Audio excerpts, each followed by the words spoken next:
തങ്ങളുടെ ഭൂഗർഭ രഹസ്യ കേന്ദ്രങ്ങളിൽ സൂക്ഷിച്ചിരിക്കുന്ന മിസൈൽ നിരയുടെ ദൃശ്യങ്ങൾ പുറത്തുവിട്ടിരിക്കുകയാണ് ഇറാൻ. ഹോർമോസ് കടലിടുക്ക് തുറന്നില്ലെങ്കിൽ ഇറാനെ ആക്രമിക്കും എന്ന അമേരിക്കയുടെ ഭീഷണിക്ക് പിന്നാലെയാണ് ഭൂഗർഭ അറകളിൽ സജ്ജീകരിച്ചിരിക്കുന്ന മിസൈലുകളുടെ ദൃശ്യങ്ങൾ ഇപ്പോൾ പുറത്തുവിട്ടിരിക്കുന്നത്. ഇറാൻ ഔദ്യോഗിക വാർത്താ ഏജൻസിയായ IRIB ആണ് ഈ ദൃശ്യങ്ങൾ പുറത്തുവിട്ടത്. ഭൂഗർഭ താവളങ്ങളിൽ അതീവ സുരക്ഷയോടെ സൂക്ഷിച്ചിരിക്കുന്ന മിസൈലുകളുടെ വൻ ശേഖരമാണ് സോഷ്യൽ മീഡിയ വഴി പുറത്തുവിട്ട ആ വീഡിയോയിൽ കാണിക്കുന്നത്. ഇറാന്റെ മിസൈൽ ശേഷി തകർത്തെന്ന് അമേരിക്കയും ഇസ്രയേലും അവകാശപ്പെടുന്നതിന്റെ ഇടയിലാണ് ഇത്തരം ദൃശ്യങ്ങൾ പുറത്തു വന്നതെന്നും ശ്രദ്ധേയമായ കാര്യമാണ്. മഞ്ഞുമലയുടെ ഒരറ്റം മാത്രമാണ് ഇതെന്നാണ് IRIB റിപ്പോർട്ട് ചെയ്യുന്നത്. ഇതിലും വലിയ ശേഖരം ഇനിയും വെളിപ്പെടുത്താനുണ്ടെന്നും അവർ അവകാശപ്പെടുന്നു. ഹോർമോസ് കടലിടുക്ക് ഇറാൻ തടസ്സപ്പെടുത്തിയാൽ ഇറാന്റെ പവർ പ്ലാന്റുകൾ തകർക്കുമെന്ന് അമേരിക്ക മുന്നറിയിപ്പ് നൽകിയിരുന്നു. അതിന് പിന്നാലെയാണ് ശക്തമായ പ്രത്യാക്രമണ ഭീഷണിയുമായി ഇറാൻ രംഗത്ത് വന്നത്. അമേരിക്കൻ ഭീഷണി നടപ്പിലാക്കിയാൽ ഗൾഫ് രാജ്യങ്ങളിലെ ഊർജ്ജ ജലവിതരണ ശൃംഖലകൾ ലക്ഷ്യമിട്ട് തങ്ങൾ ആക്രമണം നടത്തുമെന്നായിരുന്നു ഇറാന്റെ മുന്നറിയിപ്പ്. പവർ പ്ലാന്റുകൾ ആക്രമിച്ചാൽ ഹോർമുസ് പൂർണ്ണമായും അടക്കുമെന്നും ഇറാൻ മുന്നറിയിപ്പ് നൽകി.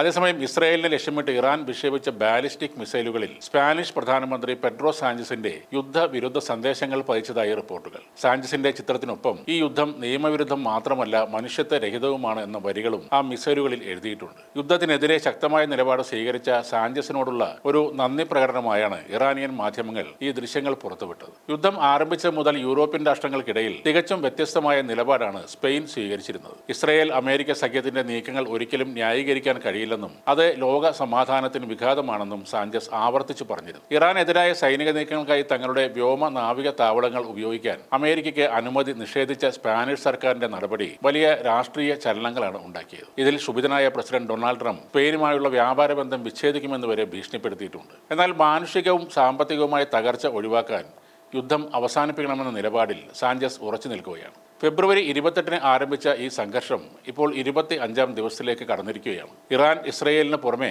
സൗദി അറേബ്യ, UAE തുടങ്ങിയ അയൽരാഷ്ട്രങ്ങളിലെ ഊർജ്ജ കേന്ദ്രങ്ങളെയും ലക്ഷ്യം വെക്കുന്നുണ്ട്. 2000-ലധികം പേർ കൊല്ലപ്പെട്ട ഈ സംഘർഷം ആഗോള വിപണിയെയും ഗുരുതരമായി ബാധിച്ചിരിക്കുകയാണ്. ഇന്ധനവില കുതിച്ചു കയറുന്നത് മുൻനിര രാജ്യങ്ങളെ പോലും പ്രതിസന്ധിയിലാക്കുന്നുണ്ട്. സമാധാന ചർച്ചകൾക്ക് അമേരിക്ക ചില സൂചനകൾ നൽകുന്നുണ്ട് എങ്കിലും ഈ മേഖലയിലേക്ക് കൂടുതൽ അമേരിക്കൻ സൈനിക സജ്ജീകരണങ്ങളും കപ്പലുകളും എത്തിക്കൊണ്ടിരിക്കുന്നത് യുദ്ധം ഇനിയും നീണ്ടു നിൽക്കും എന്ന സൂചനയാണ് നൽകുന്നത്.